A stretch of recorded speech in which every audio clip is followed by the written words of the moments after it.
আমরা এখানে সারা রাত্র থাকতে পারি এবং আমরা এখান থেকে যদি এখানে রাত্রে থাকতে হয় কালকে আমরা এখান থেকে আমরা 12টায় শাহবাগপুরে অবস্থান নিব। আমরা এখানে সারা রাত্র থাকার চিন্তা ভাবনা করতেছি। এখানে থাকবো আমরা দেখতে চাই যে আমাদের শিক্ষা উপদেষ্টা হাজার হাজার শিক্ষককে রাস্তায় মানে ফেলে রেখে উনি আলিশান ফ্ল্যাটে আমরা দেখতে চাই। আমরা এখানে থাকবো এবং যদি আজকে রাতের মধ্যে প্রজ্ঞাপন না হয় আগামীকালকে আমরা সকাল 12টায় আমরা শাহবাগপুরে অবস্থান নিব এবং আমরা ওখানেই থাকবো। আপনারা কি এখনকার মতো অবস্থান? প্রেস ক্লাবে অবস্থান দেখেছি, শহীদ মিনারে অবস্থান দেখেছি, আইন শৃঙ্খলা বাহিনী থেকে কিছু বলা হয়েছে কিনা? আমরা ওনাদেরকে আসলে একটা প্রস্তাব, ওনারা সারাদিন আমাদের সাথে কথা বলেছেন, আমরা ওনাদেরকে প্রস্তাব দিয়েছিলাম। বলছি আমি ওনাদেরকে প্রস্তাব দিয়েছিলাম যে ওনারা যেহেতু নীতিগতভাবে আমাদেরকে দিতে চান, এটা ওনারা বলেছেন যে সরকার এই ব্যাপারে পজিটিভ, সবাই পজিটিভ। আমরা বলছি যে আপনারা শিক্ষা এবং অর্থ দুইটা অংশ মিলে আপনারা একটা ব্রিফ করেন, সাংবাদিকদের নিয়ে ব্রিফ করে বলে দেন যে আমরা এগুলো মেনে নিয়েছি, আপনাদের প্রজ্ঞাপন আমরা 5 দিন পরে দিব বা 3 দিন পরে দিব। আমরা এটা বলেছিলাম, কিন্তু মন্ত্রণালয় তারা আসলে বিভিন্ন রকমের কৌশলে আশ্রয় দিচ্ছে, তারা ব্রিফ করবে না। এই জন্য আমরা বাধ্য হয়ে কিন্তু আজকে এদিকে আসছি।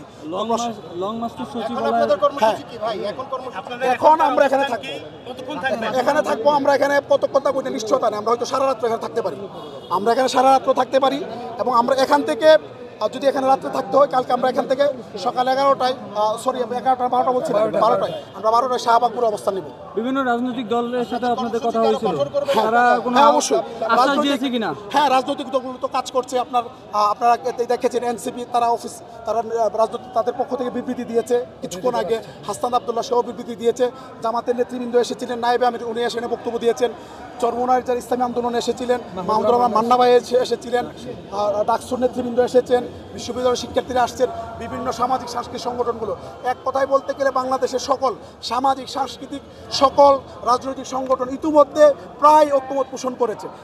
যেহেতু সবাই ঐক্যমত পোষণ করেছে, সেখানে কেন সরকার দিবে না? কারণ এই সরকার তো এই রাজনৈতিকগুলোর তাদের সমর্থনে এখন তাদের ক্ষমতায় আছে। তারা তো কোনো বেসিক্যালি কোনো রাজনৈতিক দল না, এই দলগুলোই তাদেরকে বসিয়েছে।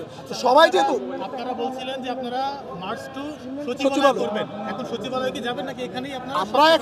আমরা এখানে আসলে আমরা তো শিক্ষক, আমরা তো আসলে রাজনৈতিক দলের মতো, শ্রমিক দলের মতো বা অন্যান্য যে পেশাজীবী সংগঠনের মতো আসলে মারামারি আমরা করা উচিত না, বা এটা আমরা পছন্দ করি না। এটা দেশবাসীও ভালোভাবে নিবে না। এই জন্য পুলিশ আমাদেরকে বাধা দিয়েছে, আমরা এখানে বসে পড়েছি এবং আমরা এখানে হয়তো রাত্রি যাপন করবো এখানে, এবং প্রয়োজন হলে আমরা কালকে 12টা পর্যন্ত এখানে অবস্থান করে এখান থেকে আমরা শাহবাগপুরে যাব এবং আমরা কালকে সারাদিন শাহবাগপুরে 12টা থেকে আমরা হয়তো ওখানেই অবস্থান করবো।